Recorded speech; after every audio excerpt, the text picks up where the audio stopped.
Saudações, caros amigos do VoxLex TV. Estamos mais uma vez aqui para conversar sobre temas do direito administrativo. O tema recortado dessa vez é sobre o ato administrativo, mais especificamente sobre a discricionariedade do ato administrativo. Um tema nevrálgico, né? Sempre traz arrepios aos operadores do direito administrativo questionar a possibilidade do amplo controle da discricionariedade administrativa. Por quê? Vivemos uma realidade onde a separação dos poderes, que é por alguns tida como rígida, não se conforma mais com os valores que a Constituição nos traz. E principalmente o valor mais importante a ser destacado sobre o prisma do amplo controle da discricionariedade administrativa é o valor republicano que a Constituição nos estabelece. Ao viver numa república, precisamos aceitar, e aceitar de maneira legítima, que todo e qualquer ato administrativo é passível de controle de revisão judicial. E digo revisão judicial e não mera substituição judicial.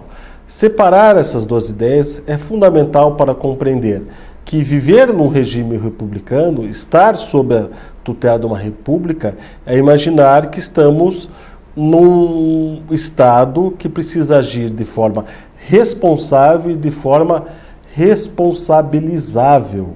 Ou seja, imaginamos que o Estado atue da melhor forma possível, de acordo com os princípios da administração pública, em especial aqueles expressos no caput do artigo 37 da Constituição, e assim atuando, ele está exercendo sua atividade de maneira responsável, sabendo seus limites, sabendo o que deve, o que não deve fazer e conhecendo as consequências de tudo o que ele faz. Sabendo que as escolhas públicas que eventual gestor público traz na sua atuação estatal, como gestor estatal, vai trazer consequências e novas escolhas públicas que ele precisará fazer. Ou seja, o gestor público precisa agir dentro de um Estado republicano sabendo quais são as escolhas que as suas escolhas impõem. Não é tarefa fácil. Por isso que precisamos de uma rede de controle da atividade pública, por isso que precisamos de uma rede de participação dos cidadãos na atividade pública para saber quando começa, quando termina e quais são as consequências dos procedimentos administrativos na vida das pessoas. Esse é o grande mote de pesquisa estampado na obra que está aqui apresentada. O consequencialismo administrativo. Como boas escolhas influem a minha vida, como más escolhas determinam a minha vida e a de vocês. Imaginar que o Estado atua sempre do balcão para lá e as suas decisões não impactam nas nossas vidas é, sem dúvida, trazer atraso no desenvolvimento de todos. Por quê? Pensar que o Estado está alheio, o Estado está apartado da figura do cidadão, é um erro básico de compreensão de qual é o seu papel, qual é o meu papel, frente ao Estado. Nós temos o papel de protagonista nesse sistema estatal. Ou seja, nós sim fazemos parte do Estado e somos a engrenagem mais importante desse Estado. Nós, por meio da nossa manifestação de vontade e de escolha dos nossos gestores, é que concedemos o combustível do exercício da função pública. Nós, por outro lado, também é que determinamos até onde esse poder adquirido, esse poder exercido, esse poder gerenciado, que é nosso, pelo Estado, pode ir e pode nos ajudar ao nosso desenvolvimento.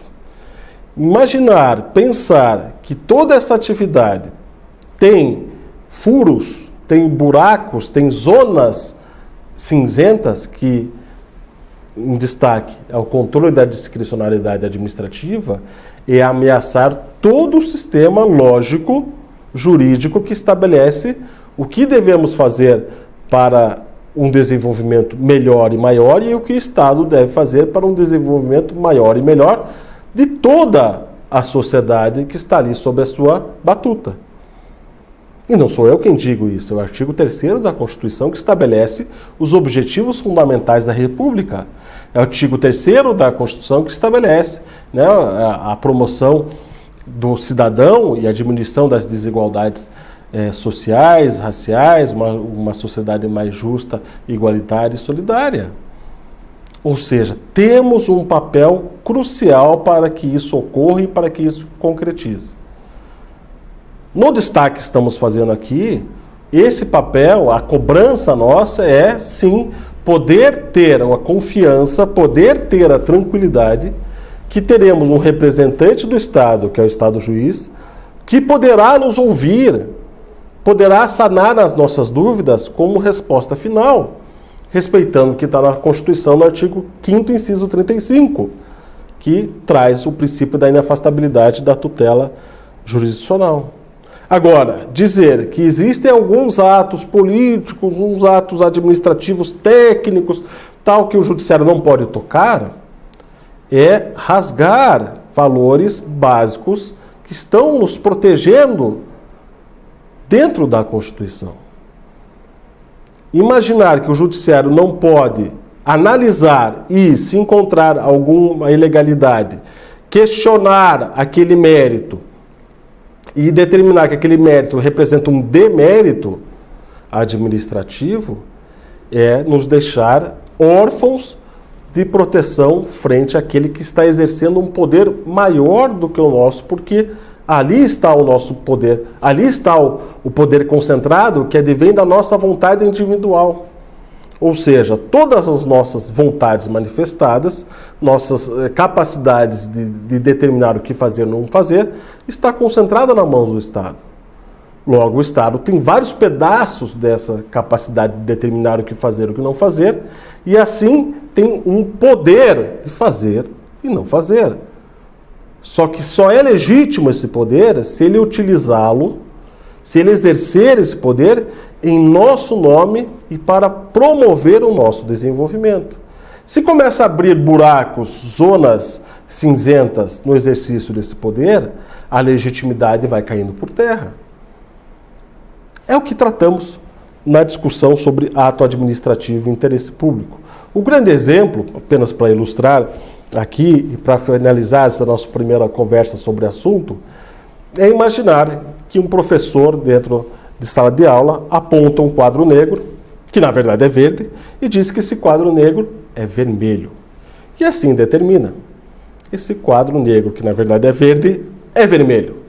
Alguém resolve questionar, porque se sentiu prejudicado por tal afirmação, uma razão qualquer, e questiona essa afirmação do professor frente ao judiciário. De forma geral, em algumas situações, a resposta que esse aluno recebe do judiciário é: não podemos adentrar ao mérito administrativo. Essa resposta do judiciário transita em julgado, torna-se definitiva e o professor passa a ter razão. E por uma mágica, no mundo real, o quadro negro, que na verdade é verde, torna-se vermelho. Deixo essa questão para vocês refletirem se conseguem imaginar que aquele quadro é verdadeiramente vermelho. Muito obrigado e até a próxima conversa.